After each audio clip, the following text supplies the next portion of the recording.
Welcome to Papa's Workshop. Today is going to be a big day. I'm going to be using the push sticks again, but this time we're going to talk about the edit nodes, and we'll go into a little bit more detail with that. I'm also going to show you what happens with the Dogbone. Dogbone right here would be a perfect opportunity to use one, but I'm going to show you what happens to the entire project when you do. And then I'm going to show you how to generate the G-code in Easel and send it over to the Universal G-code sender. So that's a lot to cover, so let's get started.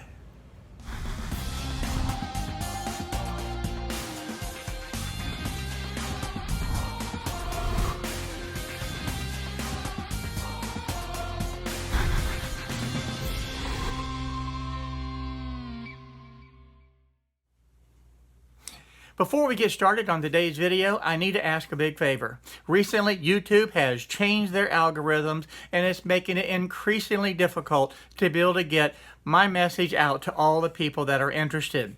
So please, I need your help to like this video and to subscribe to the channel. By doing so, it will help trigger those algorithms and make it where this channel is recommended to more and more people. Now, let's get back to today's project. Now, as I had shown you in the last video, this project is actually ready to cut.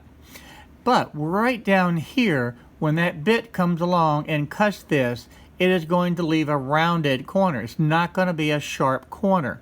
Well, one way to be able to correct that is to use the Dogbones.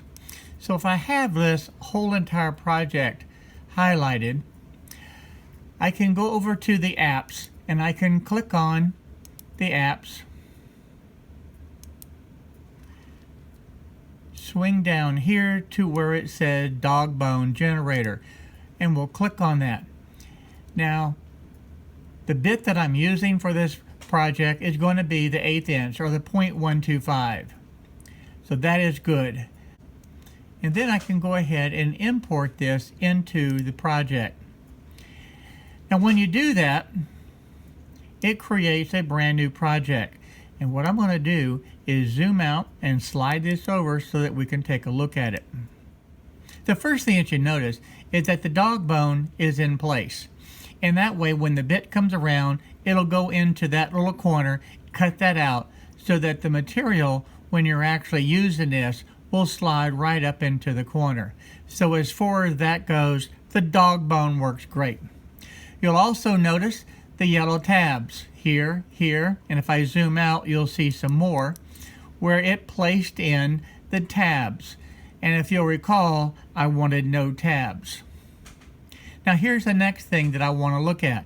If I click on, and I'm going to bring this back into view where you can see the whole project. Now I have this set up where I can show you both of these at one time. So if you look at this, there's a lot of extra garbage in here that was created as compared to the original one. And that I don't like. The only thing that I really wanted was the Dogbone, which was great. But let's look a little bit closer. I've already shown you that it put in the tabs, and I would have to go back over and eliminate the tabs. So I can do that easy enough. But if I click on the edit nodes, look at what happened. There are tons and tons and tons of nodes that this project added, not just for the Dogbone, but everywhere else. Now by comparison, if I go back to the original and we click on edit nodes, you see that there are very few nodes. What is this going to do? This is actually going to complicate the toolpath a little bit. It's going to make it where the machine is going to be, if you will, a little bit more jerky because it's going to be going from node to node. And it will probably make it take a little bit longer to be able to carve. So that I do not like. And I also do not like all of this extra stuff that it put in here that wasn't necessary. So for that reason, I'm going to take this project and eliminate it. I'm really not interested in being able to deal with all of these problems that were generated just by trying to create a Dogbone. So I'm going to go ahead and just cut that and get rid of it, and we're going to stay with the original. Now you also notice that I got rid of the preview, and I haven't talked about that before. Over on the far right hand side, there's tabs here. There's one arrow that goes to the right, and then there's just 3 little dots, and then there's an arrow that goes to the left. By clicking on the arrow that goes to the left, all it shows is the preview. It doesn't show anything else. And now those little tabs are over on the left hand side. So if I click on the arrow that points to the right, it shows just this and eliminates the preview. And if I go on to where the 3 dots are, now I can pull back and I have the preview back in view. So that's something that you might not be aware of, and I'm going to point that out to you. Alright, so we've looked at what happens with the Dogbone. We looked at all the extra nodes that was generated. What I want to do is go back into this project and look at the edit nodes. This is supposed to be a straight line. So what I'm going to do is get the camera, or I can zoom in just a little bit closer, and I'm going to bring this up closer. And we're going to bring this out so we can hide that a little bit. And I'm going to get this more to the center of the screen. Now this is supposed to be a straight line, but because I have these extra nodes in here, that actually makes it where it's not quite a straight line. So I'm going to highlight this node and actually delete it. And then I'm going to do the same thing with this node right here, and I'll delete that. And the same with this node. I'll delete that one. I have one right here that I can delete. And I also have one down here that you notice that I can delete that. Now that actually creates a straight line from this node right over here all the way over to this node. Now if I look at this, I actually need to pull this down just a slight bit. So I can highlight this node, hold my left mouse down, and pull this down just a little bit to be able to get it square. And also, this node is causing this to create a slight arc. So I'm going to highlight that node and delete it also. Now I have a straight line coming across to this point, straight down, and then straight back over. So that's really what I want to be able to accomplish. As far as the rest of this project, I want to look at this up here. As this curves up, this kind of dips in a little bit. So I'm going to go back to the edit nodes again. I'm going to highlight this, and what I want to do is pull this out just a little bit, and I'm going to do the same thing with this node.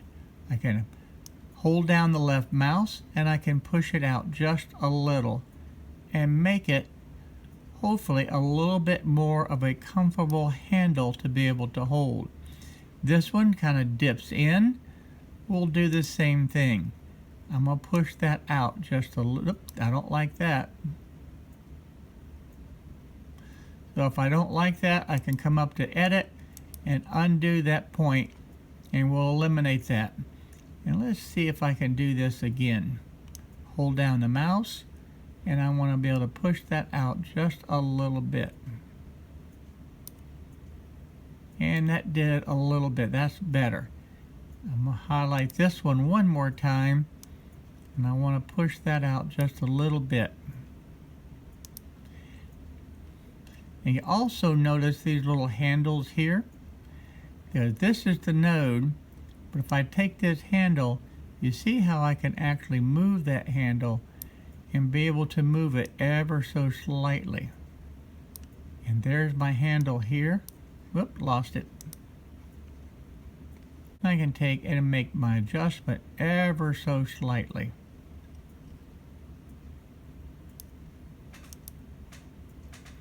So that's some of the things that you can do with the edit nodes.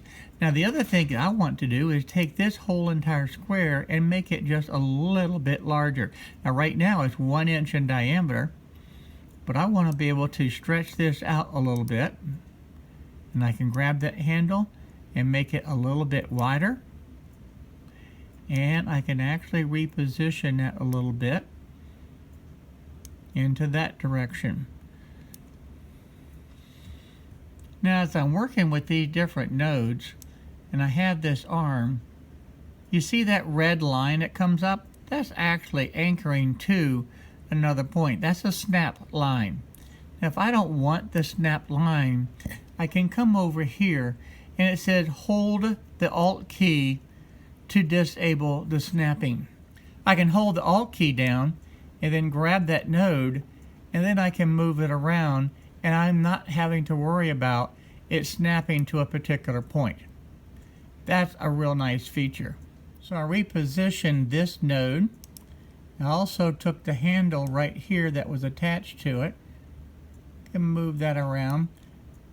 And all in all, I think that looks pretty good.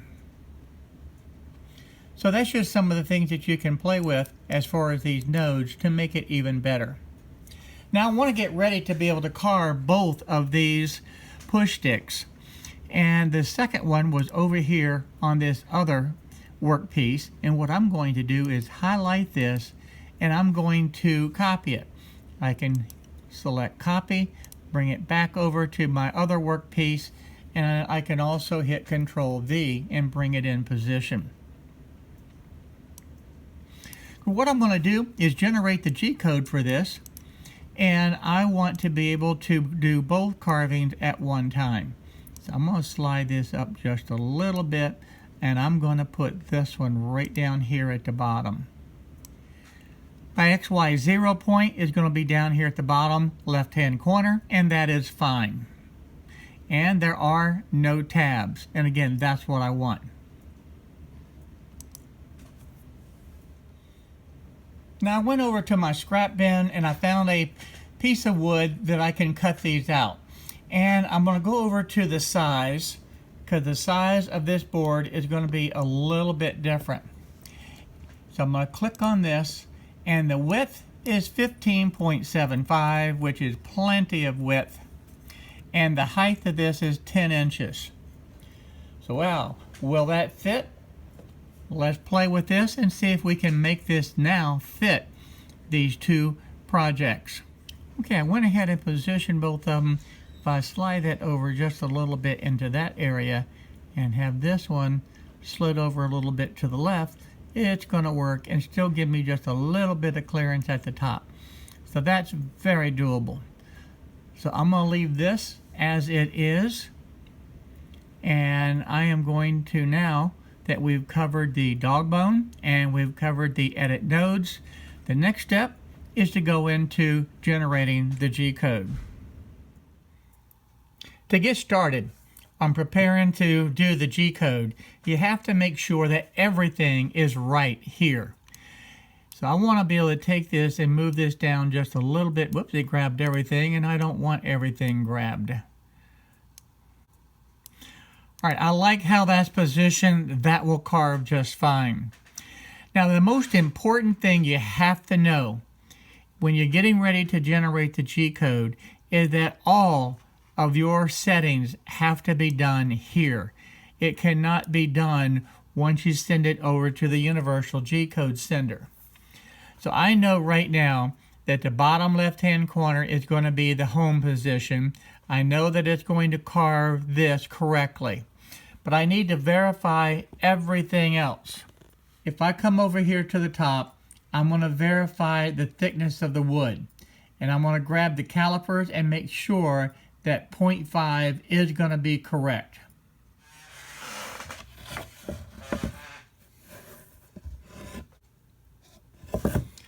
So with measuring that, it is going to be at 0.5.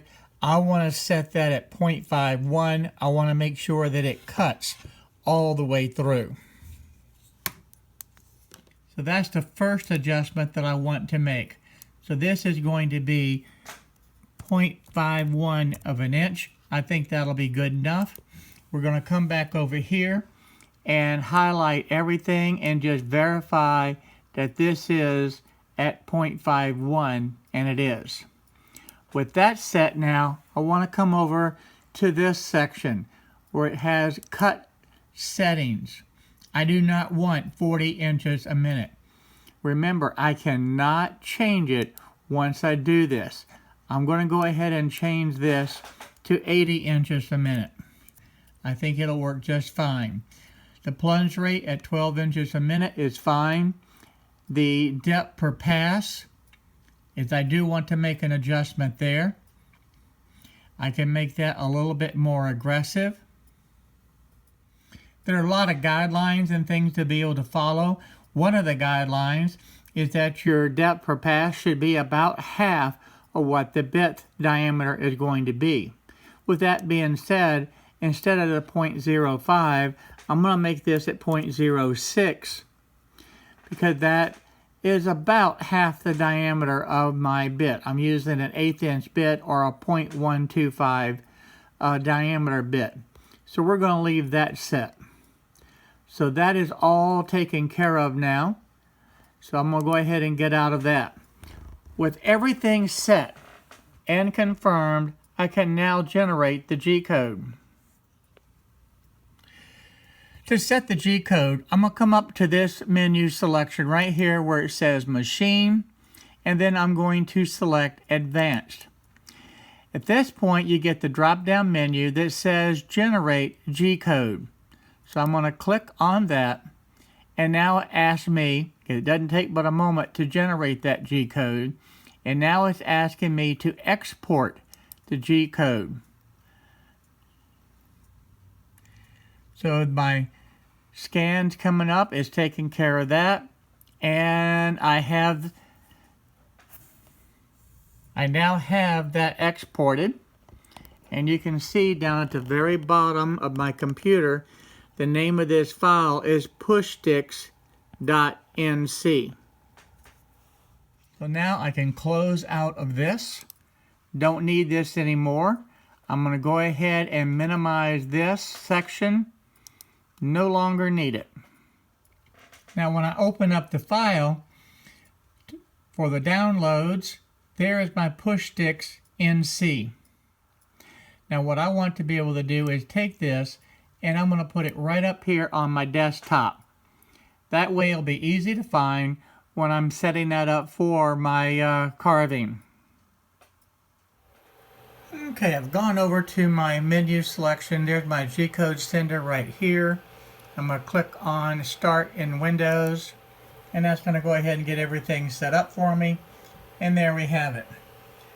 Now then, the Universal G-code sender is open. It has the COM4. It has the bond rate. Everything is set. All I need to do is click on Open. It comes up with this code. And this is for the homing switches, and I'm not using that. So I'm going to click on the machine controls and the $X, and that will release the code. Now the first thing I want to do is go ahead over here on the machine controls, and I want to move the machine out of the way so that I can put the board on to be able to carve. So what I'm going to do is select 6 inches. I have this in the inches, and I'm going to do this on my y-axis. Now it's out of the way, so I can go ahead and put my board in. And remember, I'm using the glue and tape method to be able to secure this board to the work table. The next thing I want to do is go ahead and Z the machine to my XY0 home position. So I'm going to go ahead and move the machine over close to where that needs to be.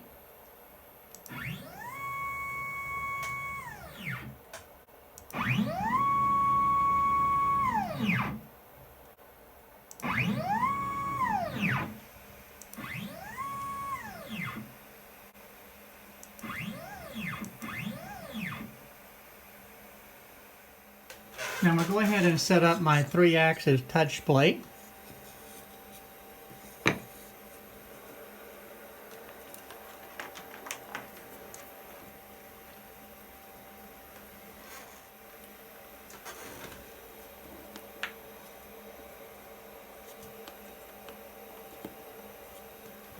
Now if you've looked at some of my other videos, you know I've written a macro for this.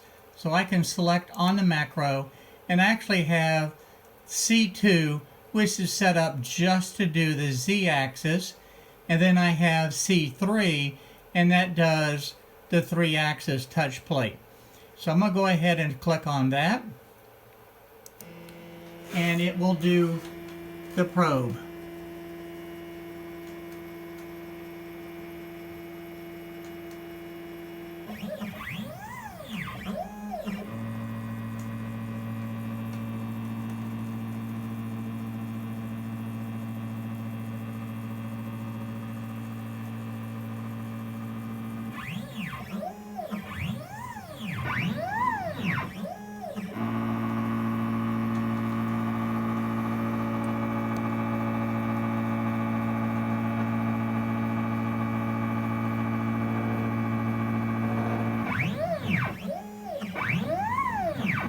And there we have it. The probing is done. With the probing completed, now I just want to go ahead and move the router right over to the home position. And now I have that set exactly where it needs to be. The next step in this process is to be able to go ahead and load the pushsticks file. So I'm going to select the file mode, and then I'm going to come over to the browse and select browse, and then I'm going to look at my desktop right there, the pushsticks NC, there's the file, and now I'll go ahead and open that, and there's the file right there loaded in. The next thing that I always like to do is visualize this. So I'll click on Visualize.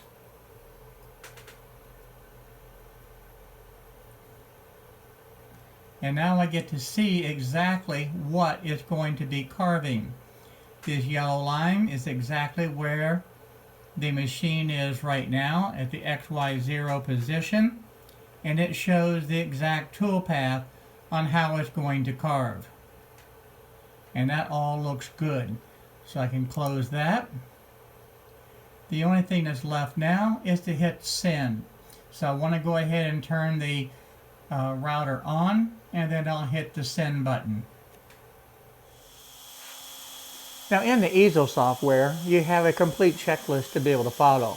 Well, you don't have that with the universal G-code sender. So this is the reason that I actually went through step by step exactly the process that I used from beginning to the point of carving, to be able to help you give a guide as to how to create your own checklist to make sure that you don't miss anything and to make sure that this project is going to carve correctly. So I highly recommend you setting up a checklist. I also want to remind you that when you get ready to carve and you have that G-code here, there can be no modifications. If you need to make a modification, in this case, you have to go back to Easel, make that modification, and generate a brand new G-code. So keep that in mind. I want to give you a quick look at the universal G-code sender just to see what's taking place there. Once that first push stick is done, it immediately goes over and starts carving that second one.